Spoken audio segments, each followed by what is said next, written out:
What's going on YouTube? Joe Miner 3131 back again alongside JS Miner 87 here on the DFS Quarry channel on YouTube. We're about to break down the 12-game main slate for Tuesday, February 5th, 2019. Again, it is big slate back in action. 55 games this week. Bad part about that is 40 of those 55 games will be played Tuesday, Thursday, and Saturday afternoon.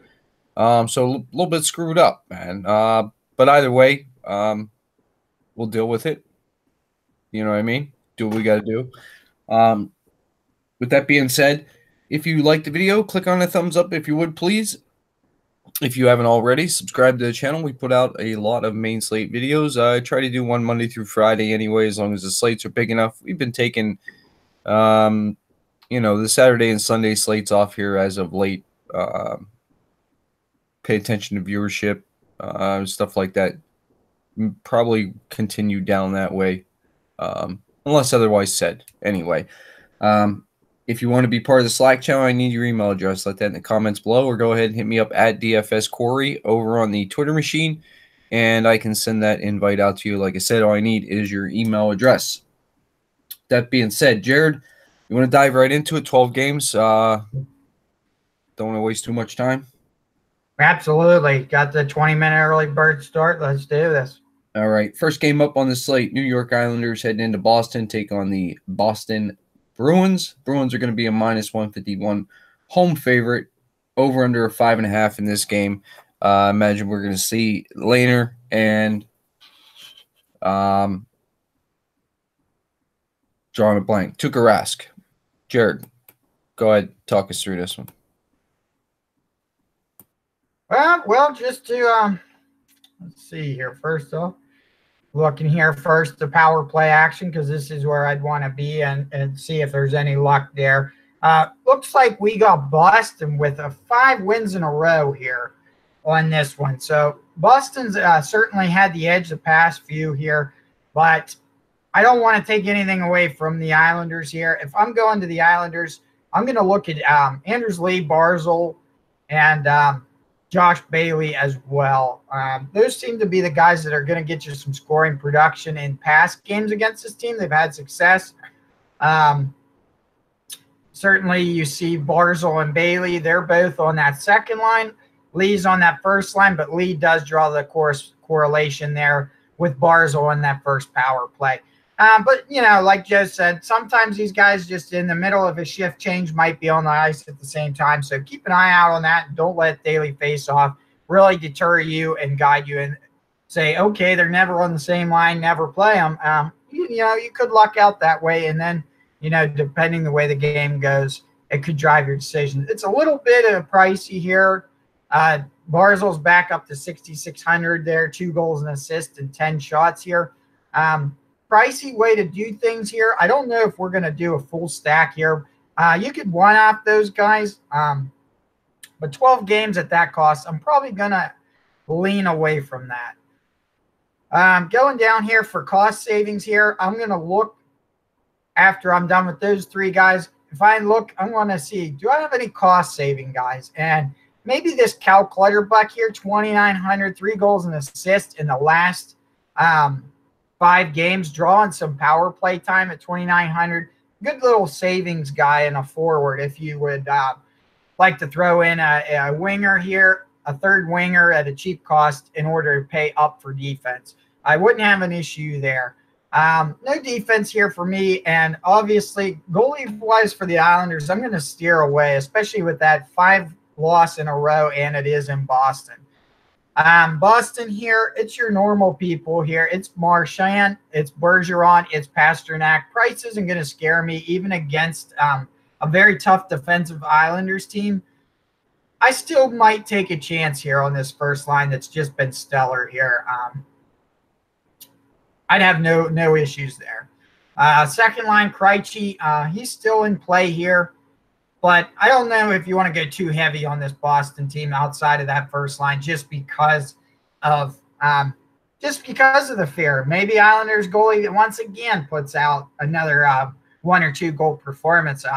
Certainly drawing a blank here, but Islanders head coach that came from Washington. I'm drawing a blank on his name, but he's got this Islanders team very good defensively.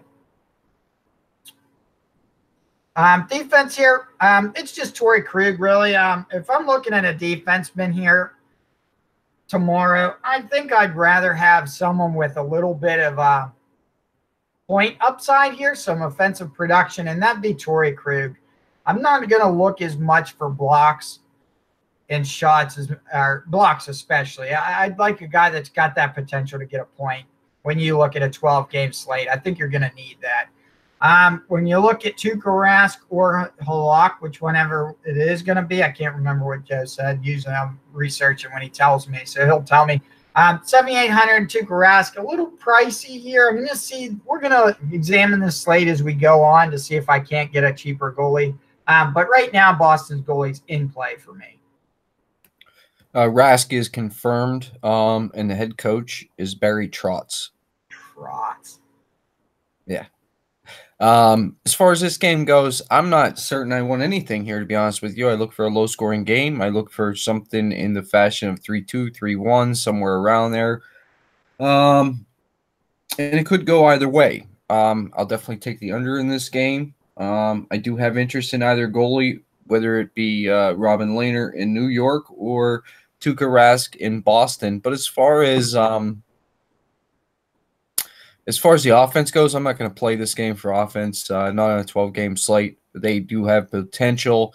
If you wanted to dive in and take a look at Leah Eberle, Matt Barzal, Josh Bailey, that would be fine. Letty and Boychuk defensively would be okay. Ryan Pulock at 5K is all right.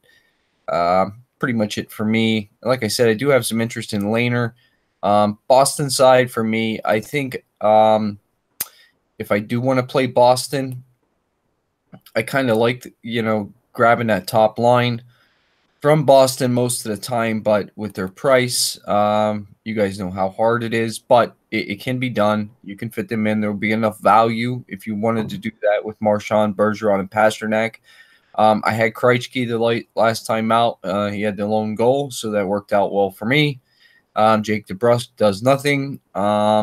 Solaric has cooled off quite a bit after his last, I guess he had a couple goals or a goal or something first game out, I think it was. But, Boston, other than the top line, is not really great, I don't think. If you want to pay up for defensemen, I know I heard Jared mention Torrey Krug. That's fine. Zdeno Chara, Charlie McAvoy, I guess. I wouldn't do much off of Krug or Chara, I guess. And I do have interest in Rask. Hey, Greg, man, what's up? But other than that, guys, whatever. The offense is not – this is not what I'm looking for. Offense on a 12-game slate. Neither one of these teams really. We'll move on. Next game up. We got the Minnesota Wild heading into Buffalo, take on the Buffalo Sabres. Sabres are going to be a -119 home favorite. 5.5 over under in this game. We should see the Devin Dubnyk and Braden Holtby. Another game I'm not too interested in. Jared, what do you got here? Well, when I look at Minnesota here, 7 goals on the power play in the last 10 games and 38 shots. So I'm going to take some interest here in Minnesota. And looking at historic games here, we got a couple of Minnesota guys that have had success against Buffalo. Now, don't take that at full credential here, because certainly we've seen Buffalo change their goalie several times, and this is a completely new goalie. But I really like where we're heading when let's see, Mikko Koivu, 4,400. He's first line, 2 goals, 14 shots at 4,400. I like where he stands. And also Mikael Granlund, 4 assists, 14 shots on that first power play. You can pair him up with Parise as well, with 1 goal, 3 assists, and 11 shots at 6,400. About a mid-level price range here. So if me, I do got interested to run a, like I said, Koivu with Parise could be an option there for that power play production. if you want to just cost savings here and go just first line correlation here, I would do Charlie Coyle and Mikko Koivu. Both have had great point production against Boston in the past. A couple with multi-point games as well. So keep that in mind. And certainly 4,400 and 4,300 is going to give you a lot of room, a wiggle room to run a heavy price stack in this one. So I do like this game. Like Joe said, it's a 5.5 over-under, so they're not anticipating a lot of scoring, but I do believe that it could go all one way with Minnesota here. When I look at Buffalo, it's easy to see here the Skinner, Eichel, Reinhart there. Those guys have been hot. It's a little expensive, and for me, I'm just not really feeling Buffalo here. If I'm going Buffalo here, I'm looking for some cost savings if I can. Might be Pominville, who's had success there recently. Well, not recently. Pominville has had success against Minnesota and is cheap. That's what I was kind of looking for when I was seeing who's had success that I can look at as potential one-offs. Pominville had the goal the other night. So maybe they're going to give him more of a role even tomorrow. Defensively here, Jake McCabe has had great numbers actually against Minnesota on that defensive spot. And 3,600 with 2 points in the past 5 games, 6 shots, and 11 blocks. Jake McCabe's in a great spot. And, he's probably going to get overlooked for ownership because of Ristolainen and Rasmus Dahlin. But, guys, with this inside knowledge here, Jake McCabe could be low owned, and you might be on that bandwagon there and outscoring other people here and underpaying. Goalies, like I said, it's pretty pricey here for Buffalo goalies, so I'm not going to be as interested there. Now, I do have some interest in a Minnesota here goalie. Now, would it be a cash game play? I'm not so certain here. I'd probably look for a Minnesota guy more in a GPP type setting. Let me just look real quick here before I turn the script over to Joe and see if I can't do what do we got here? Home team Buffalo. What kind of shots are we getting here? Even strength Buffalo. About 28.9 even strength. Power plays here. So Buffalo is shooting the puck here. So I do believe that the Minnesota goalie is in play here.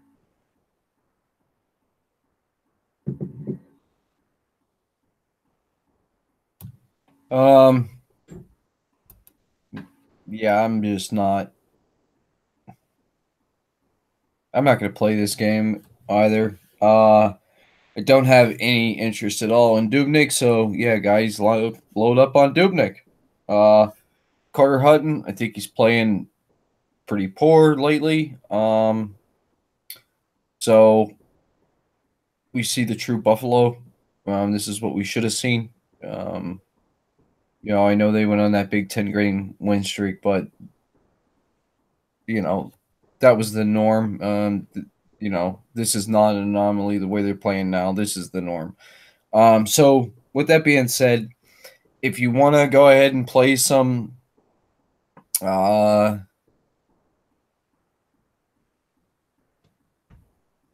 Minnesota, go ahead, I guess. I would have to assume that Koivu's line will match up with Eichel's line. But whatever. I guess if you want to play any of the top 6 here, Parisi, Koivu, Coyle, Zucker, Eric Stahl, Mikkel Granlund, that's fine. I wouldn't dip down to anything on that 3rd or 4th line. I don't think you need to, not on a 12-game slate. Spurgeon, 5,200, a little pricey, but, he's there. He's got that, the block floor with the shots. It's nice. Ryan Suter is okay. Greg Pattern at 2,500 isn't a bad play with the blocks and shots combined. He's got a 1.5 floor. So at 2,500, I wouldn't mind that as well. You could say pretty much the same thing about Nick Seeler as well. At 2,600. No Dubnyk for me. Like I said, I really don't like this game either. I don't like the total. Wouldn't shock me if this game went under as well. Buffalo side, I'm with Jared for the most part. I believe he mentioned the top line of Skinner, Eichel, and Reinhart. I can see that. I was listening to an interview today, one of the beat writers of Buffalo, and he was at the morning skate. And just a quick heads up, maybe a little bit of contrarian play if you did want to run Buffalo at all and get away from that top line a little bit.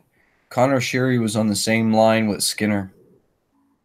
So that wouldn't be a bad play if you wanted to go a Sherry Skinner pairing, just to get a little bit of different and still grab your pieces here. But the top line, Skinner, Eichel, Sam Reinhart. I do have some interest in Connor Sherry and Evan Rodriguez, both extremely cheap, great filler plays.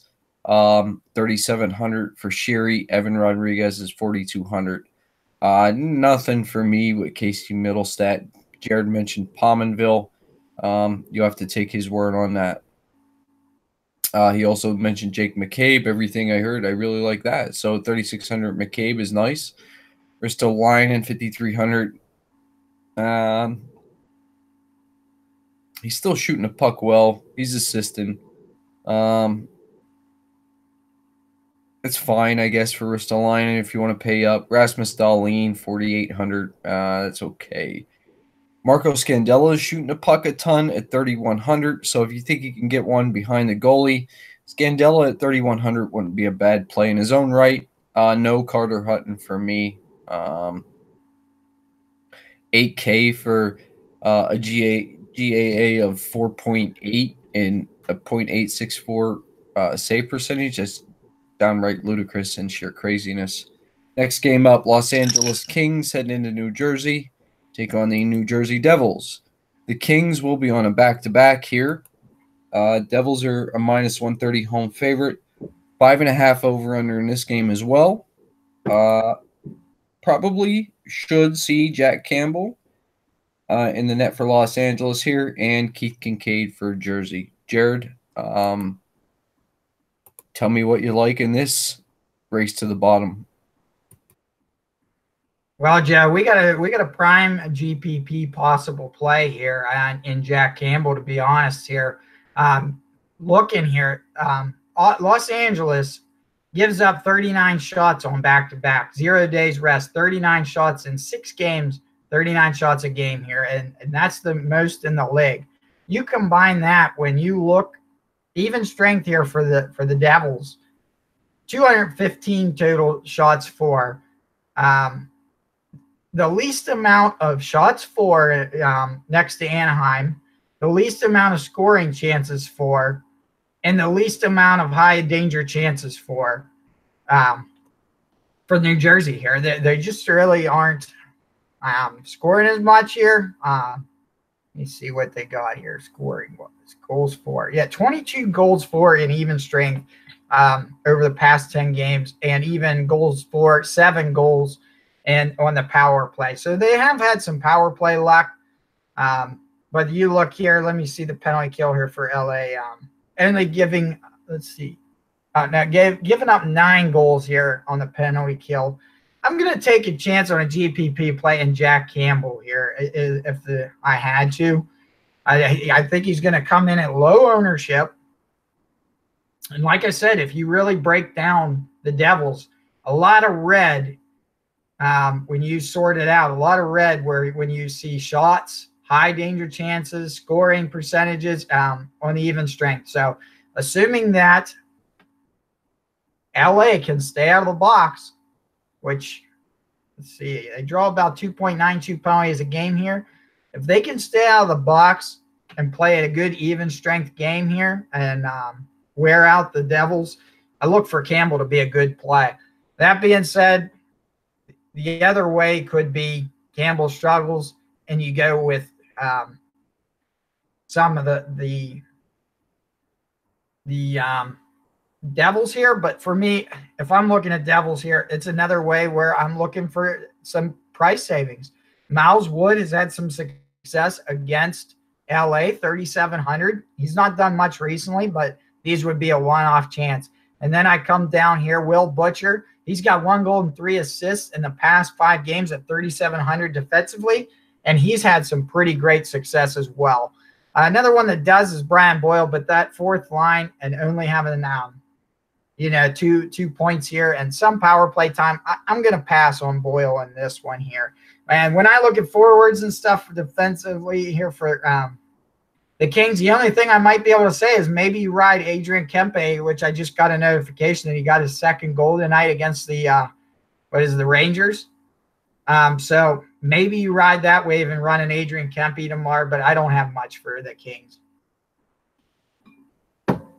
I agree with you. I think Jack Campbell we can keep in play as far as a goalie goes here. I'll agree with the Kempe call. Whatever, Kopitar, Dustin Brown, maybe that'd be okay. Toffoli. Really, that's about it. Drew Doughty at 5,200. I'm not on the Kings at all either. Alec Martinez at 3,900. He's a good play. I think that'd be it for me, though. I do like some Jack Campbell, though. New Jersey, I just don't think they can be trusted. It's total GPP play to play these guys at all, in my opinion. If you want to dive into that top line, maybe Heushier, Johansson, and Palmieri if you're not going to play Campbell at all. I got more interest in the second line if I want to go there at all with Miles Wood, Blake Coleman, and Jesper Bratt. Third line centerman of Pavel Zacha as a one-off. I wouldn't mind something there. Defensively, Andy Green, Damian Severson, Will Butcher. I had him the other day when he got his goal at 3,700. He's okay. I don't want Noki. I guess Keith Kincaid, you got to keep him in play as well. Because I don't see this being a high-scoring fashion game either. I could easily see this being 3-1 either way as well. So I'll keep Kincaid there as well until I dive into it a little more. Moving on, next game up, Carolina Hurricanes heading into Pittsburgh to take on the Pittsburgh Penguins. Pens are going to be a minus 180 home favorite. Over-under of 6.5 in this game. Probably going to be Pete Mrazek and Matt Murray. Jared, a little more offense here. Certainly here. We know this one pretty well here, but I'll tell you what, looking at Carolina, Niederreiter, 5,000 on that front line, 5 goals in 5 games, 20 shots. He's a must play. And you pair him up with Aho or Justin Williams. Justin Williams for the shot production, I don't mind.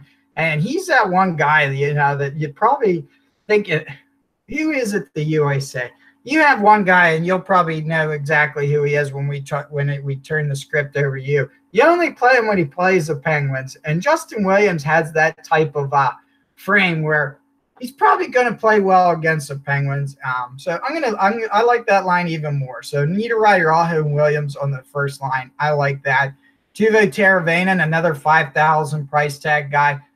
Playing well since he got that contract extension, which is nice to see.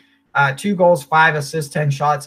Another good play there. Walmart, Ferland, maybe not as much Ferland, but Walmart's still getting some production. 2 goals and 2 assists as well. But certainly you look for where you're going to fit guys in. If you do a whole front stack here, it's going to be a little bit pricey with Aho, but you can easily fit that in and still have plenty of money left over. Defensively here, Dougie Hamilton at 5,000, great price here. Same with Slavin. Both these guys are really starting to shine, even on the scoring side of things. Slavin, 6 assists in 5 games at 4,500, great price tag. 5 points in 5 games and 15 shots for Hamilton. Both these guys are in play. And at that price tag, I don't think you really I don't think you have any reason to steer anywhere else. That's a fair price on either one of those guys. So if you're going to select the defense from Carolina, I think that you shouldn't see any reason to go anywhere else. Let's see. Carolina on the power play. Where are we going to go with that? They got 4 goals in the last 10 games. Penalty kill wise for the Penguins here. It's like we got 7 goals here against for the Penguins on the penalty kill here. So you could. I like that the first line all plays the first power play. So no real change there. And you can add Teravainen in. So if you wanted to leave out Williams here and just do a Niederreiter, Aho, Teravainen line to give you a little bit of spread there, you get a second line winger with Teravainen and 2 first lines. I think that might be a better play, and I'd be okay leaving out Williams. Mrazek here, it's a risky play, but I'm not totally against him right now. I'll probably do a little bit more digging. I haven't crossed him off completely at that price, but it's a slim chance that I play him. Let's put it that way. There isn't really much to say about Pittsburgh here. They're really the same kind of guys. I guess we can add in what we think with Bukestad and McCann, because we haven't really talked about them coming back. I think our first video since that trade, at least that they've played. So Gensel and Crosby on that first line, that's great news. Great price tag, $7,900 for Crosby, $6,100 for Gensel here. Simone, $4,100. I don't mind that. The only way I'd really do the Simone is if you're looking for that correlation of being on a high-scoring line like Crosby Gensel. You might say, I'm going to do a different stack, and I'm going to play Simone just because maybe he gets an apple on a Gensel or Crosby goal or something of that sort. I don't mind that play. There he is on second-line center, Nick Bukestad, coming over from Florida. On that second line, makes that whole second line back in play here.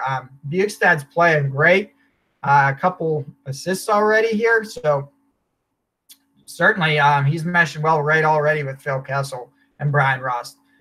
And guess what? We go to this third line. Jared McCann, Patrick Hornquist, Tanner Pearson here. I'm going to hold off a game on that one. I'm going to wait to see more of that. And 2,500 Teddy Bluger, guys. He's getting some points. Could be that shot in the dark here on that fourth line. Dude's coming up, and he's scored some couple early goals.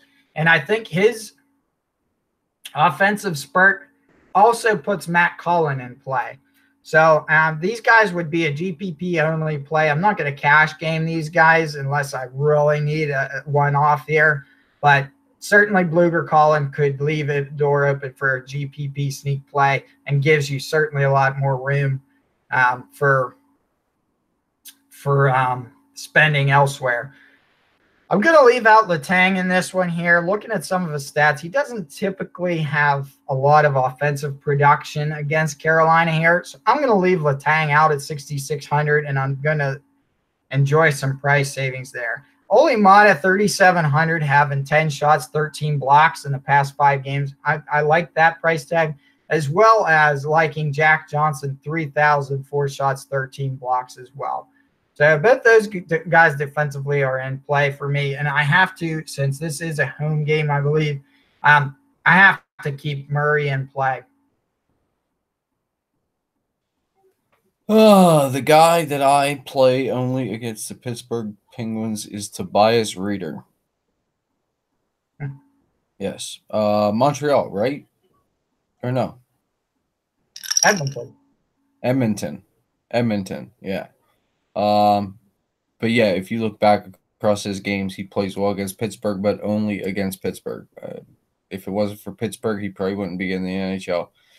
So, with that being said, I agree with everything Jared said. I really ain't got nothing to add. I'll just throw my touch on it. Niederreiter, Sebastian Aho, Justin Williams are all in play.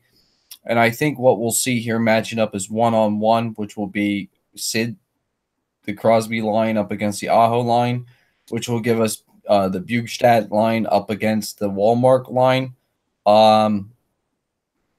I think I would prefer to go with the Ferland Walmart Teravainen line if I'm going to do that. I don't think I want to touch the power play here just because depends are great on the penalty kill.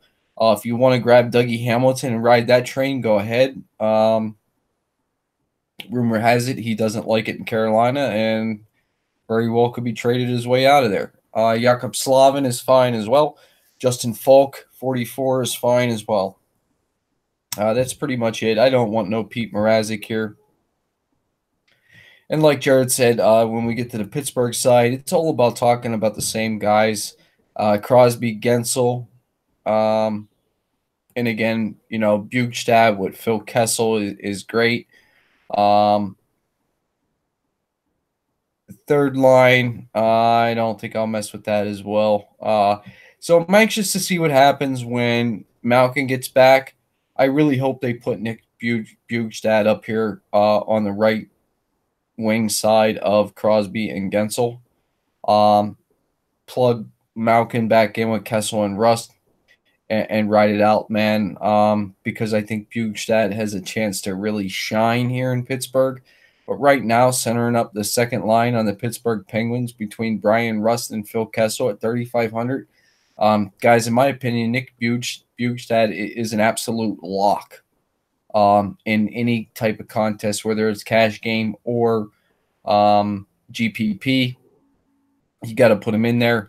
He will get a little bit of power play time. I know he's not listed in here now. He's in there, centering up the second unit. But he'll get some ice time up there on the power play with Crosby and Kessel as well. I'm almost certain of that. Letang at 6,600. I'm not going to want to pay 66 for a defenseman tomorrow.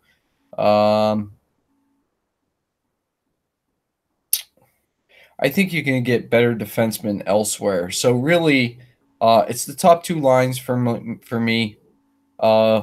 Really concentrating on Bugstad, Crosby, Gensel, and Kessel, those four. I do have interest in Matt Murray as well. Next game up on the slate, Vancouver Canucks. Heading into Washington, take on the Washington Capitals, who I might add are struggling at the moment. They are, however, a -205 home favorite. 6.5 over-under in this game. We should see Demko in the net for Vancouver on the back-to-back here, and Braden Holtby. And before we dive into this game, Jared, I got an alert, came across the phone. Alexander Edler was taking off the ice on a stretcher. I am totally off of Vancouver. Well, I didn't hear that news, but I wasn't on Vancouver to begin with. And I just looked, and Vancouver on the back-to-back actually has the least amount of shots against per game there. They've only played 5, but they have only given up 27 shots against on back-to-back. That being said, I was only on a little bit of this game, and it would be Ovechkin at 7,700, Backstrom at 6,400. Backstrom is certainly someone I'm very high on tomorrow against Vancouver. He's had a lot of success against them in the past. If I go down to even this power play here, I wouldn't mind adding Kuznetsov here. I believe that if you look Kuznetsov, Backstrom, and Ovechkin tomorrow on that first power play one, it's going to be a good stack tomorrow. Certainly one that I might even myself enter in a GPP play. A lot of cost here, but certainly 12-game slate. I think there's going to be some stacks out there of the second and third lines that we can find. And look, guys, it's possible today. Johnson for Toronto, they got a hat trick. And he was what? I think 2,900 today. So they're out there, guys. So there's my 3 guys for Washington. I'm definitely staying off the John Carlson is 6,200 here. I understand he's got the 18 shots, 16 blocks, and some point production there. But I'm going to stay off him. If anything, maybe I take more of a chance on Niskanen there on that second power play unit. Also getting 2 goals and assist in even strength situations here. So Niskanen, it would be my defensive play here. And let's see, Holtby 8,200 I just don't find that you're not going to want to pay that much for a goalie tomorrow. I'm going to look for savings when it comes to the goalie spot. And I tend to do that on a lot of main slates that are this many games. I tend to sacrifice goalie here. I look for that guy that's 7,600 who can get me 5 points in saves, and then 3 points for the win. I'm happy with 8 points. So no goalie from the Washington side, excuse me, and nothing from Vancouver. I got nothing. I think Alexander Edler is the cog in the gear, in the wheel that makes the turn here. For Vancouver. If not the absolute, one of the absolute. So, Vancouver, Demko, no. If you still want to take a shot on Horvat, Pedersen, Besser, hopefully Beretich is back. That's fine with me, but I'm not going here at all. Washington side, I am definitely going to attack the OV line pretty hard, too. I think Washington's in a good spot here for a good bounce back game, getting Vancouver on the back-to-back. Daily faceoff has Ovechkin with Backstrom and Oshie here. I don't mind going Ovechkin with Oshie and Kuznetsov. You need some savings, maybe a little bit of Jakob Vrana, but I don't see me going there. It's really going to be that top line, Ovechkin, Backstrom, and Oshie, as well as Kuznetsov. It'll be those 4 guys. No Carlson at 6,200. I just don't want to pay up like that. Kempney at 38, Niskanen at 39. That's more my line of where I want to be, I think, on this slate. Maybe even Orlov at 32 would be okay as well. And Holtby, I'm not certain, man. I won't rule Holtby completely out here, but I'm not going to also struggle to get him in here either. So, moving on. St. Louis Blues heading into Florida to take on the Florida Panthers. Florida Panthers are a minus 130 home favorite here. Over under of 6 in this game. We should see Jake Jared Allen, and Reamer. Jared. Yeah, just one note there. I know you're talking about Bearshee there. I just read in the app because I thought about playing him today. They actually sent him back to Vancouver for analysis there. It said an illness, but they sent him all the way back to Vancouver. So he's going to be inactive tomorrow as well. So losing 2 starters is going to be a rough one for him, I'd say, against defending Stanley Cup champs. But moving on to this game here. Last 4 games here, at least 7 goals total between these teams. I think this is going to be a DFS gold mine here.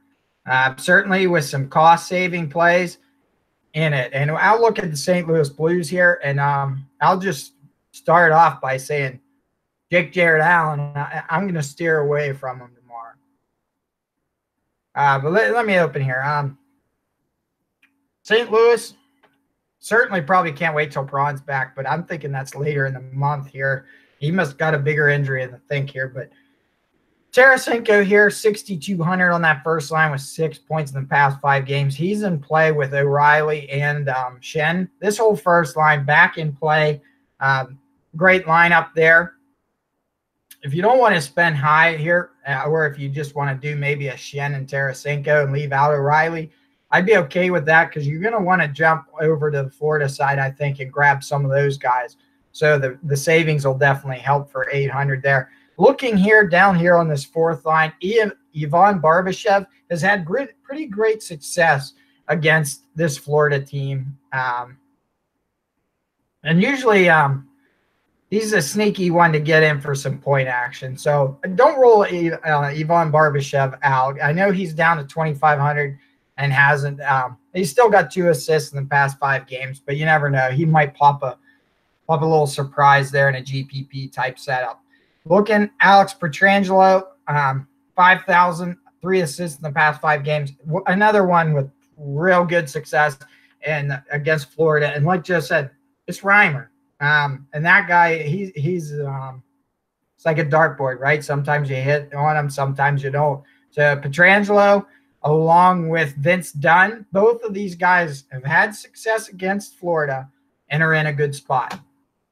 Like I said, no interest here in goalie situation. And one guy I want to point out too before I flip the script, Oscar Sundqvist, another GPP could be play. 3 goals in the past 5 games at 3,200. It's an all or nothing there with Sundqvist. He's either going to get you a goal or he's going to bust, but it's something you take a chance on. Flipping the script over here, since Florida is the home team here, I like where Barkov, Huberdeau, and Dadonov might fit in a little bit more. I think that they might try to get these guys going a little bit. Certainly not the Florida we're used to seeing. So I look for Huberdeau, Barkov, one of these guys, Dadonov on the first line, to have a big game tomorrow. And I will be game stacking this one here. I do see that this trend continues. I see 7, 8 goals potentially in this game. I'm going to want a piece of it. That second line, once again, all these guys are in play. 3,500 Brassard on the right wing here, just going over in that trade along with Sheehan. Brassard and Trocheck and Hoffman, another play here. I'm more on the first line than the second line just because they are on home ice and they get that final change. And also Vetrano is a one-off, even if you want a one-off, but he is on that first power play unit, or no, second power play unit, sorry, with Brassard and Trocheck. So Vetrano 5,100 for the production he's had in the past 5.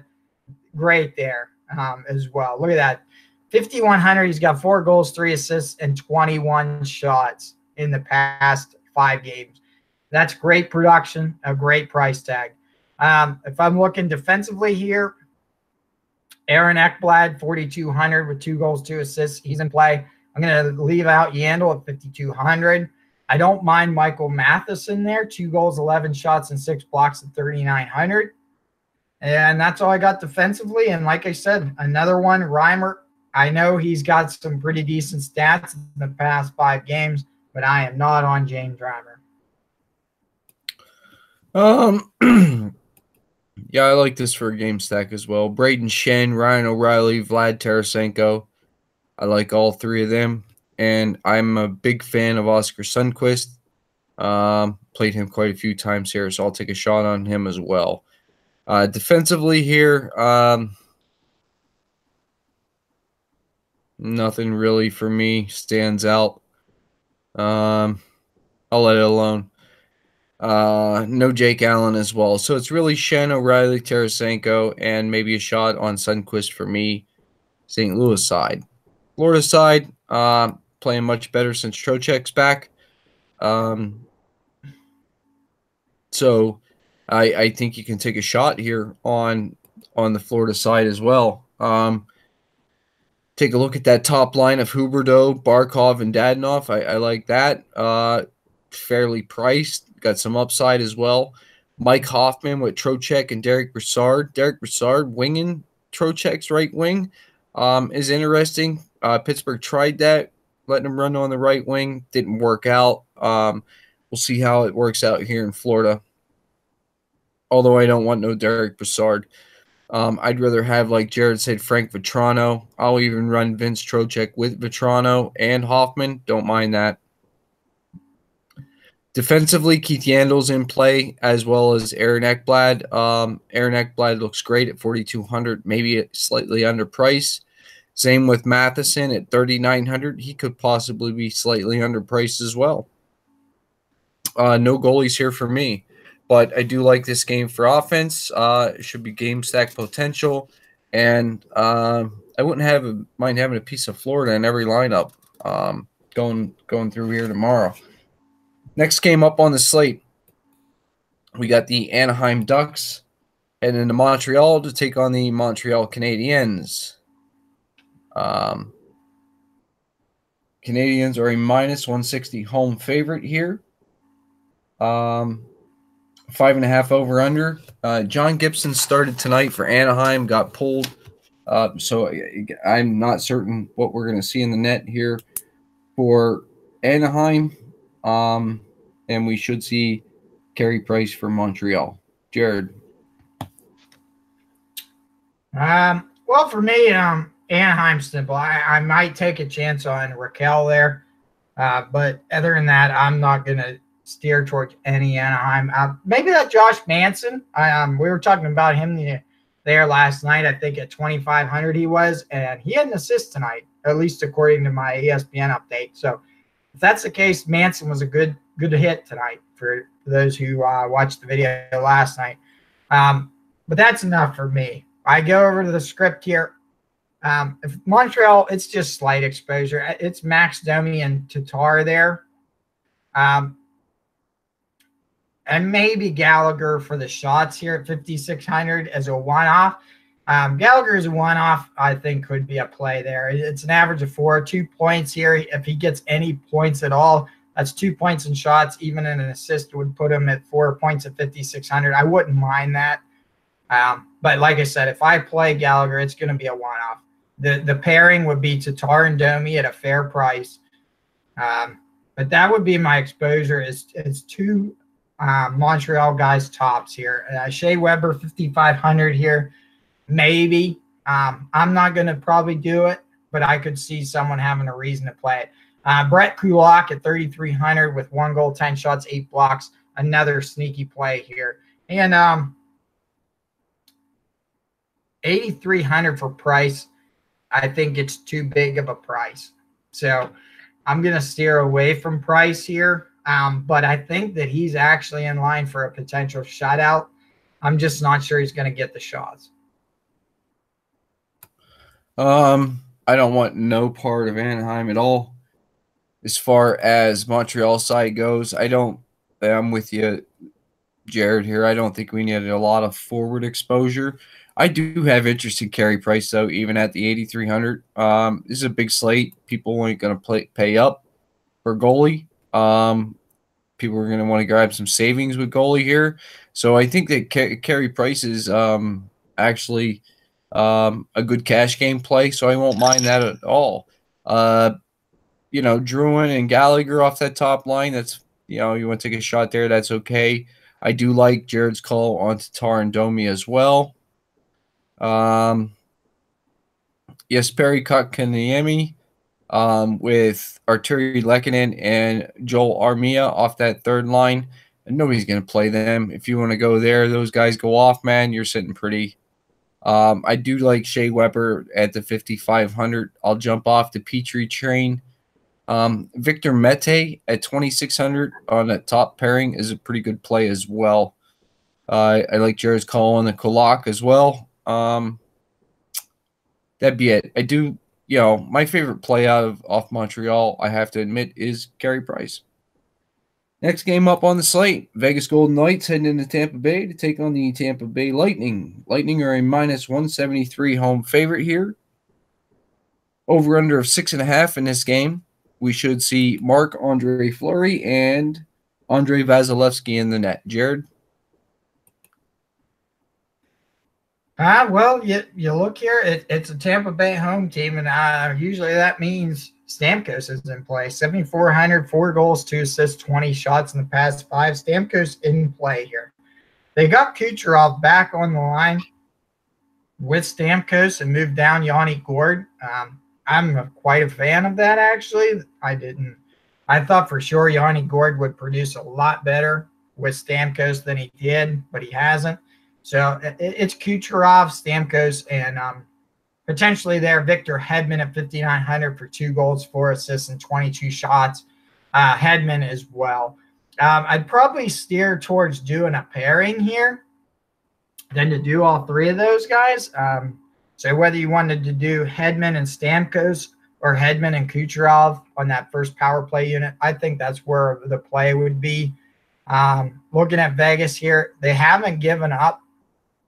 What is it? Goals against. So it looks like they've only given up 2 power play goals in the past 10 here. So Vegas certainly has done a good job at penalty kill.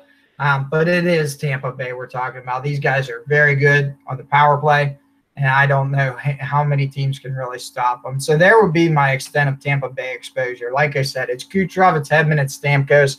I'm not going to pay down and go depth in this game. I'd look for it to kind of be a low-scoring game, and if there is scoring, like you said, I anticipate it's those 3 guys. Vasilevsky at 8,000, No, thank you. Going over to here, Vegas Golden Knights. It's Martha's show there on the first line. Pacioretty as well with Stastny. Those guys I have no problem with. Frig off, Alex Tuck. You cost me like $10. So no Alex Tuck for me. Peary's cooled off. Unfortunate, but I don't know. I don't know if he deserves to be booted down to the third line. We know what that can mean. James Neal coming your way all over again, right? But you look at that first power play unit, that they still got Peary there. But maybe you just run the Pacioretty Stastny here on line 2. Might be your safest play for the Vegas side if you're on it. If I'm playing this way, and if I'm playing Vegas at all, to be honest, it's going to be in like my 5th, 6th lineup here. I don't see a lot of goals in this one.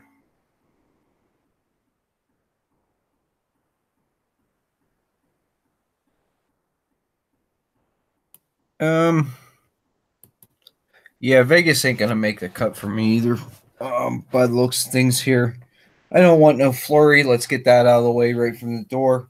I do have interest in Vasilevsky because Vegas is still shooting a puck. If you want Vegas, go ahead, look at Marshall Carlson.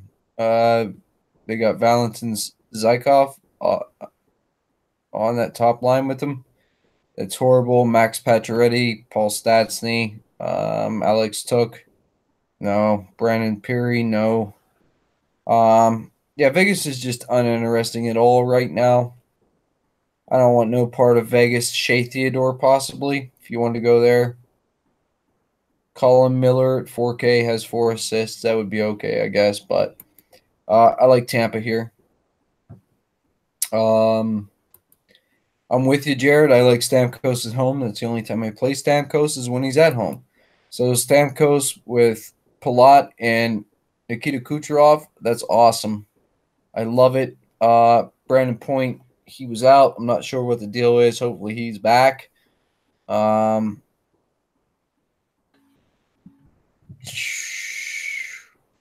if he comes back, he should be back with Tyler Johnson and probably Yanni Gourde on that second line. So really it's the top line for me here, guys, as the way it sits now. Palat, Stamkos, Kucherov.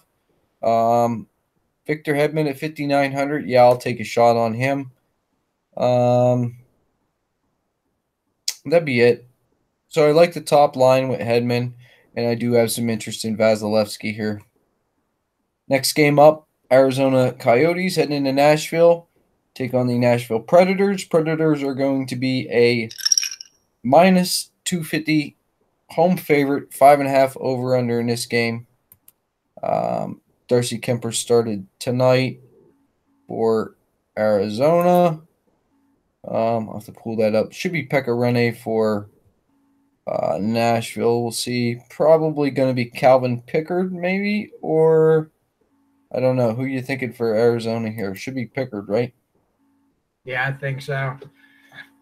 I'm going to steer as far away of this game most likely as possible. An interesting stat here that, with both these teams being in the West, one time in the past 8 meetings has a team scored more than 3 goals in this game. That was one time. It was a long time ago, actually. I think it was like the 2017 season that Nashville scored 4 goals and won 4-1. Other than that, no team scored more than 3 goals. So that being said, the only thing I'd like to do here is maybe one-off Victor Arvidsson at 7,300. High price tag, but Arvidsson is on fire. And at home ice, I don't mind that. 3 goals, 21 shots, and a block. I'm okay with Arvidsson taking a shot on him. Hopefully he gets that goal and an assist, and you'd be happy. Going down here to Rinne at 8,200. Once again, this is the carry price thing, Joe. Rinne's in play with a possible shutout in play here. So another one where I think Rinne will draw a little bit more. I think Rinne will draw a little bit more ownership, but I still think that you'll be one of the few if you play him in a cash game, because Like Joe said, any goalie that's above 8K tomorrow, I think is going to I think that 8K price tag is going to tarnish some of the ownership.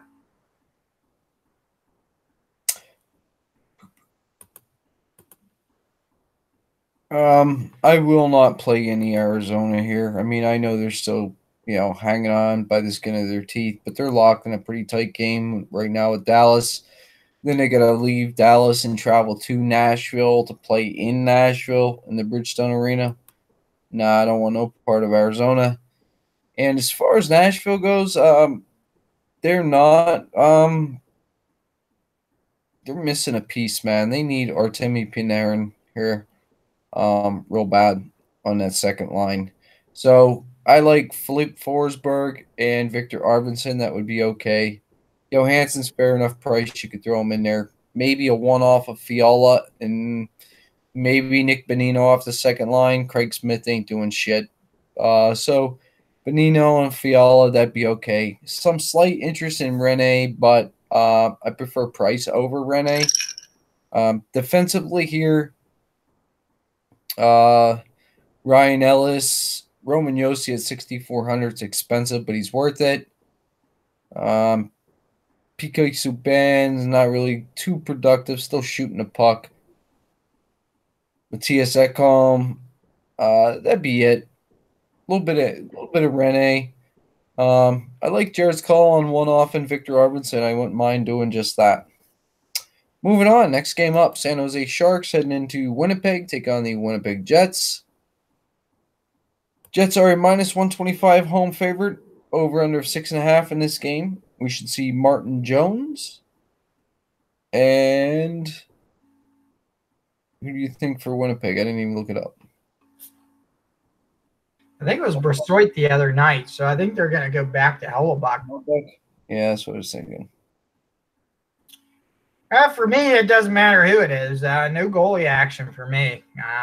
6.5 over under here. You almost think it's over here, but you wonder.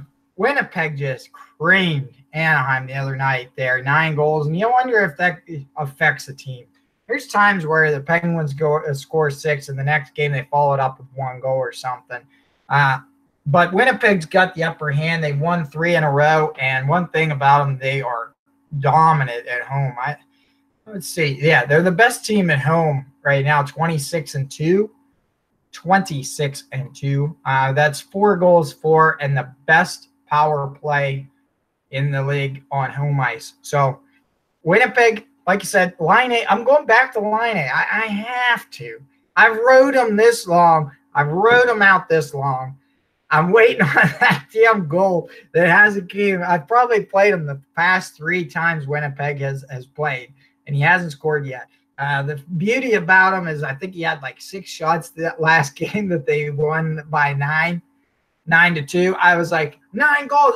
Line has got to be lighting it up. Instead, Jack Roslovic with a hat trick. What the hell? But listen, it's Line, it's Little, it's Roslovic on that second line. I have no issues running that stack. You go up to there, Wheeler and Scheifele and Connor.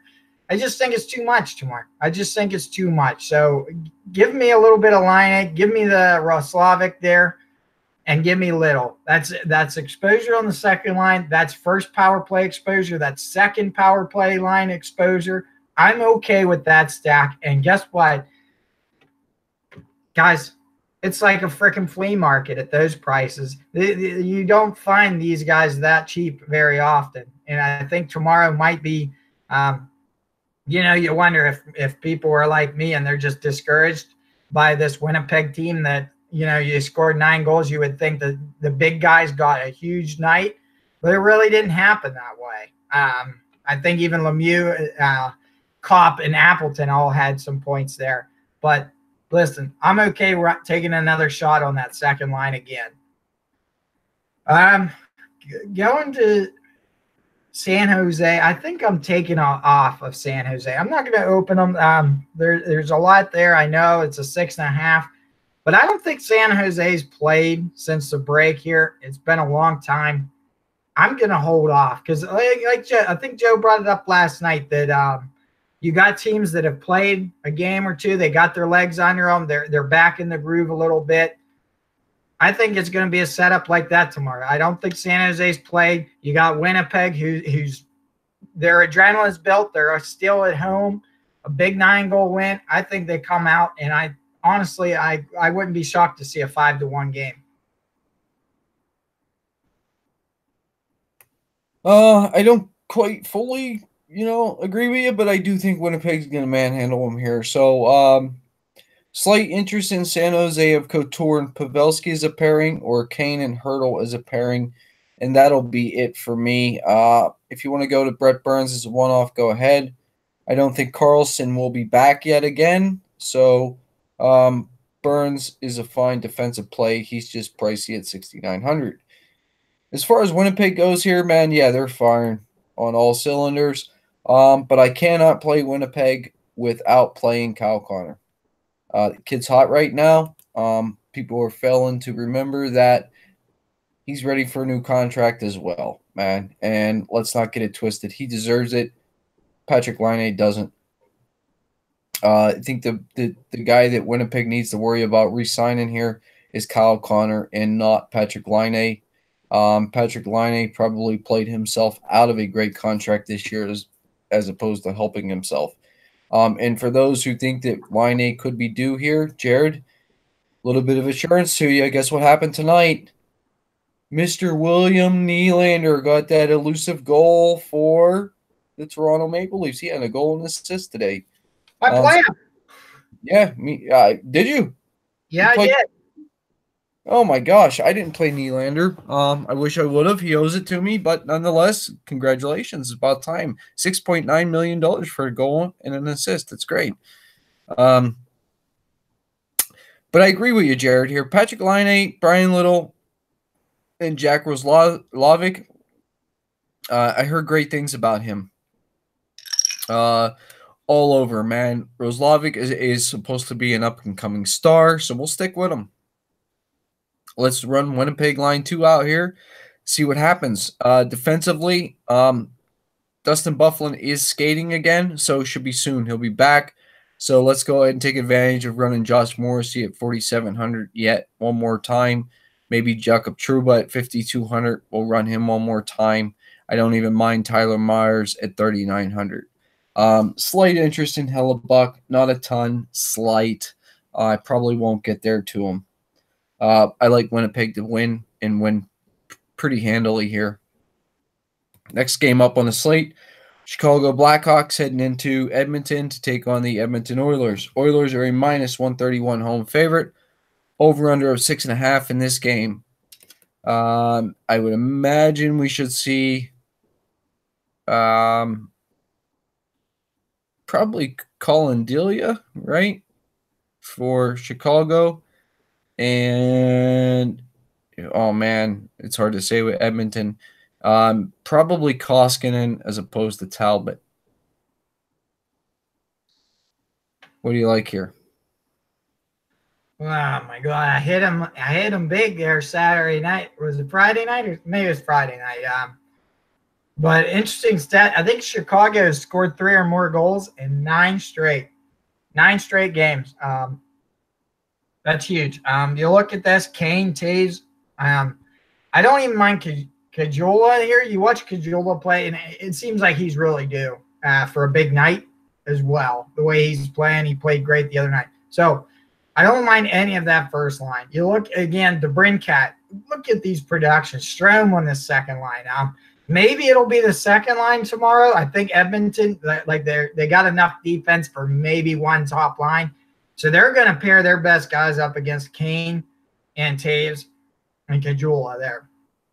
So a good way to look at cheap ownership might be to go to the Dylan Strome, Alex DeBrincat, and Dominic Cahoon on that second line. Even if you wanted to get rid of Cahoon there and replace him with Brandon Saad. Brandon Saad's been an animal lately. I thought for sure they'd keep him on that first line, but they ducked him down to that third line. He's still playing great. I think there was even a shorthanded goal he had the other night. He was really taking off. You look here, Brent Seabrook, 4,700, 3 assists, 14 shots, 10 blocks. He's playing like the Brent Seabrook of old, so I don't mind taking a look there. I don't think I'll get to him there, but it is an option here. I'm Edmonton. Yeah, you can look and you can say it's McDavid. One thing is Chicago gives up goals too. So you think maybe it's McDavid, maybe it's Draisaitl, and Nugent Hopkins as well. You guys know him. Like Joe said, Tobias Reeder is not in play there. Nugent Hopkins on that third line at 6,200. You're really playing the power play at that point. I think I'm leaving him off. 2,900. Ty Ratty is on this first unit with McDavid, and guess what? It's his birthday tomorrow.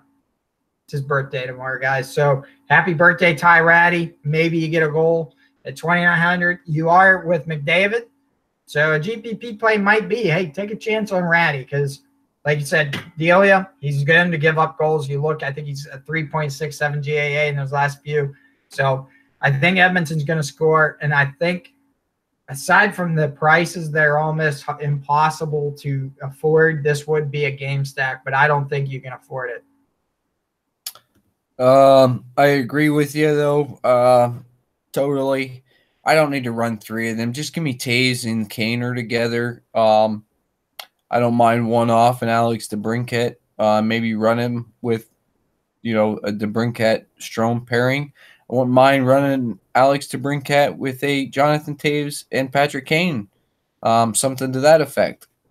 Don't mind a one off of Brandon Saad. And I'll tell you what, the top defensive pairing here for Chicago, they owe the people of Chicago. Both Duncan Keith and Brent Seabrook have no trade clauses, and both denied and withstood the no trade clause. They're refusing to leave Chicago. So with their contracts, they're really holding Chicago Blackhawks team hostage here. So if you want to take a shot on Keith or Seabrook, man, they owe it to the people of Chicago to play their asses off over the course of the remainder of their contracts here. I don't want no Colin Delia. As far as the Edmonton side here, I'm not sure I want anything from Edmonton other than either Connor McDavid or Leon Draisaitl because I'll be honest, they're the only people that score. Seriously, just look at it. Look at it. Here you go. You have Milan Lucic, 1 goal. Ty Ratty, 1 goal. Cassian, 2 goals. Nugent Hopkins, 1 goal. So that is a grand total of 3, 4, 5 goals for the rest of the team. Draisaitl and McDavid combined have 7. You can only play McDavid and Draisaitl, nobody else. Defensively, Darnell Nurse, 5,700, a little too expensive for me now. Adam Larson, maybe at 3,900. That's about it. I don't want no Koskinen, don't want no Delia here. For me, Edmonton is only McDavid and Draisaitl. Here we go. Last game up on the slate, Jared. And wouldn't you know it, it would have to be a dumpster dive. Oh, my gosh. 2 teams that we thought no more than 6 weeks ago were sure locks to be in the, both teams here. Columbus Blue Jackets heading into Colorado, taking on the Colorado Avalanche. Avalanche being a -123 home favorite, over under 6.5 in this game. Good chance we'll see Bobrovsky and Varlamov here. But 6 weeks ago, Jared, we were talking about these 2 teams making a deep run into the playoffs. Now we're talking about these teams making a playoffs. What do you like here? Well, I tell you what, I've always been against really Colorado really not moving against that first line. They've not wanted to keep Landeskog, Rantanen, and McKinnon apart, and I think their team suffered from it. I mean, there's only so much you can do with 12 forwards when you refuse to leave 3 of them out. The same could be said. What do you think would happen with the Pens if you put like Kessel, Malkin, and Crosby on the same line? and just ran that the whole time. You'd ruin your power play because you probably can't run those guys. They'd all be tired. So I just don't agree with that. But that being said, Columbus, I think, is a worse off team. You look at this. I just brought up their schedule because I knew they were giving up some goals. Lost 5 in a row, and they've given up 4 goals, 2 goals, 5 goals, 4 goals, 4 goals. That being said, I do think Colorado has some firepower. They're going to get that final shift change. And this home team, this is when final shift change does matter. It's McKinnon, it's Rantanen, it's Landeskog. Now, if you don't want to play these guys in the main slate, okay, we get you. We're going to save some money. It's the dumpster dive game. At least get those guys in a late slate lineup. If you're in the main slate lineup, I don't see any reason why you couldn't take a shot down here on this third line with Soderberg and Calvert. You look here, Soderberg. He's on that second unit power play, so he does get some power play time.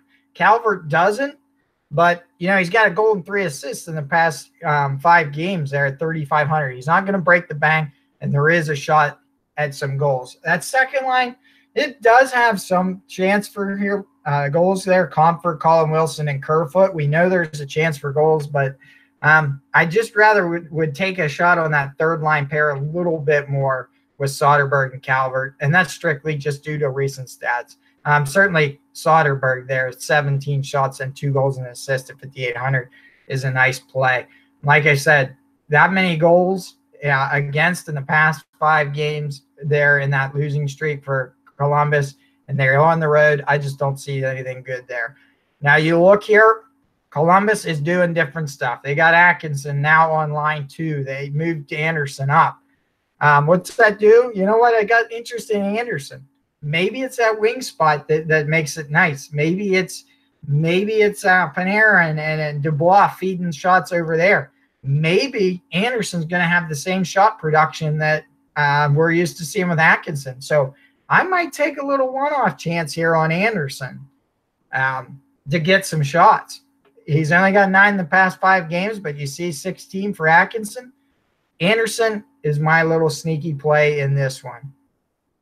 Certainly Panarin at 6,800 could be in play. We know what Colorado's been doing. They've been giving up the goals lately. But for Columbus, like I said, it might be Anderson. It might be Panarin pair. I'd only pair them probably in a late slate. I'd do more of a one-off here in the main slate. No interest in Jones or Werenski here. And goalie-wise, I'm not going to take a chance on either goalie here. I'll agree with that. No goalie for me as well. Columbus side, if you want to take a shot, I don't mind the Anderson call. Panarin, Luc Dubois is fine. Cam Atkinson at 78 on the second line is okay as well. I do like Nick Foligno with him at 4,400 as well. Defensively, Zach Werenski at 4,700. I think Seth Jones at 6,100, although he is in play, is a little expensive for me. Ryan Murray at 4,300, a little better for me there. As far as Colorado side goes, it's only going to be the top line for me. Probably just focusing on McKinnon and Rantanen.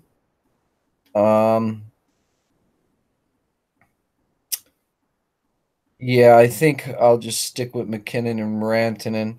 I don't mind Landeskog either, but they're pricey. I think I'd rather just go with the pairing. And I'll agree with Jared's call on Soderberg there at 5,800 on the third line center.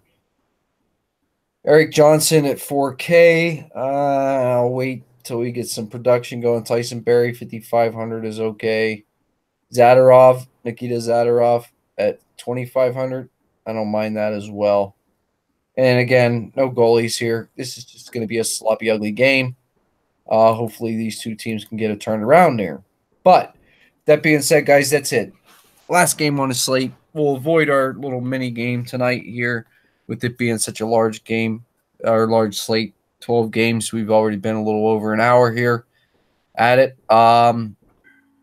Jared, anything else you want to add? No, a slate like this, I'll try to throw in a good 2 to 3 poll questions tomorrow. Try to keep them good there. I want Cole there sending a hitman out my way for terrible poll questions. So we're gonna get some good ones out there. It might be, you know, what is the best diamond stack kind of thing, since we're not playing the game, and I'll choose 3 or 4 choices and we'll see what people think. Yeah, fair enough. So with that being said, guys, if you liked the video, click on that thumbs up. If you haven't already, please click on that subscribe to the channel. Check out our main slate videos every time we put a new one out there. If you want to join and be part of the Slack channel, I need your email address. Let that in the comments below, or hit me up at DFS Quarry over on the Twitter machine. Just let me a private message over there that includes your email address. I'll send out that invite, get you part of that. With that being said, that's our video. Big 12 game slate. Good luck to everyone tomorrow, and we'll see you back here again tomorrow night for another main slate breakdown. Good luck. We're gone.